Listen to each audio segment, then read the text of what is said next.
Syllabus जारी करेगा।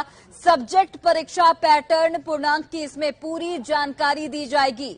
Objective प्रश्न का जो ऑप्शन है वो आसान नहीं होगा, ये भी जानकारी निकलकर सामने आ रही है। तुक्का लगाने पर आपको बड़ा नुकसान हो सकता है। बीपीएससी अपने स्तर का प्रश्न पूछेगा। महीने के अंत तक विज्ञापन देने की भी यहां पर तैयारी है।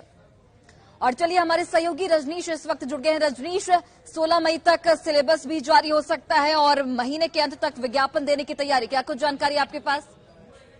बिल्कुल, देखिए, बीपीएससी और शिक्षा विभाग ने अहम बैठक की है और बैठक में जो है सहमति बन गई है कि अब सिलेबस जो है अगले 4 दिनों के अंदर यानी 16 मई तक जो है सिलेबस जारी कर दिया जाएगा। क्योंकि पैटर्न को लेकर, पूर्णांक को लेकर और जो मार्किंग पॉलिसी है उसको लेकर जो अभ्यर्थी हैं उन्हें अभी तक कुछ भी सही जानकारी नहीं मिल सकी है। ऐसे में ये क्लियर हो जाएगा सिलेबस जारी होने के बाद कि आखिर जो सवाल का पैटर्न रहेगा, जो पूर्णांक रहेगा कितने का होगा और पैटर्न किस तरह का होगा। ऑब्जेक्टिव जो क्वेश्चन की बात आ रही है उसका पूर्णांक 100 रहेगा या 200 रहेगा। हालांकि जो सूत्रों के हवाले से खबर आ रही है कि 16 मई तक जो है पूरी तैयारी है सिलेबस जारी करने की और इस महीने के अंत तक विज्ञापन भी जारी करने का आयोग जो है पूरी तैयारी कर लिया है।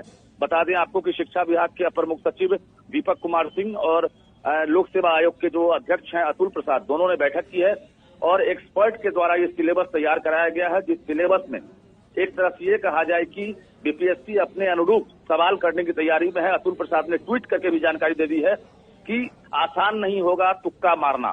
मतलब ये है साफ कि ऑब्जेक्टिव क्वेश्चन में जो है सिमिलर सवाल पूछे जाएंगे, यानी आप तुक्का लगाकर अगर चाहेंगे कि सही जवाब हो जाए तो आपको नुकसान हो सकता है।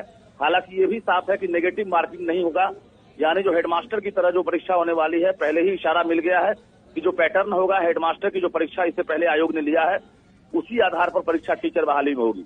लेकिन ये क्लियर है कि अगले 4 दिनों में जो अभ्यर्थी हैं उनका इंतजार खत्म होगा और सिलेबस के बाद ये क्लियर हो जाएगा कि आखिर परीक्षा का पैटर्न क्या होगा, पूर्णांक क्या होगा। जी रजनीश, जिस तरीके से जो नियोजित शिक्षक है उनकी ओर से लगातार इस नियमावली का विरोध किया जा रहा है, लेकिन सरकार पर कोई असर होता यहाँ पर नहीं दिखता।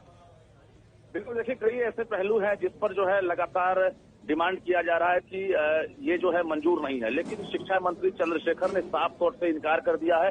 कहा है कि नई शिक्षक नियमावली जिस पर कैबिनेट ने मुहर लगा दी है और जिसकी अभियाचना बीपीएससी को ही भेज दी गई है, यानी उस पर अब कहीं से कोई बदलाव नहीं होगा और इसी आधार पर 1,78,026 पदों पर बहाली होगी। जो नई नियमावली बनी है उसमें कोई बदलाव नहीं होगा। बता दें 6 to 8 में जो वैकेंसी कम है, यानी जो सीटेट बीटेट पास अभ्यर्थी हैं वो लाखों की संख्या में है और ऐसे में बहुत सारे अभ्यर्थी वंचित हो जाएंगे टीचर बनने से। तो ऐसे में जो नियमावली है उसको लेकर भी विरोध है और सीट कम है उसको लेकर भी लगातार विरोध चल रहा है। जी चलिए रजनीश, बहुत बहुत धन्यवाद तमाम जानकारी हम तक पहुंचाने के लिए। तो बड़ी जानकारी आप तक पहुंचा रहे हैं शिक्षक बहाली को लेकर।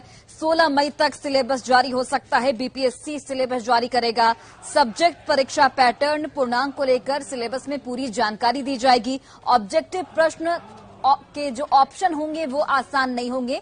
ये बीपीएससी की ओर से बाकायदा एक ट्वीट किया गया है जिसके तहत ये जानकारी साझा की गई है। तुक्का लगाने पर नुकसान हो सकता है, ये भी जानकारी साझा की गई है।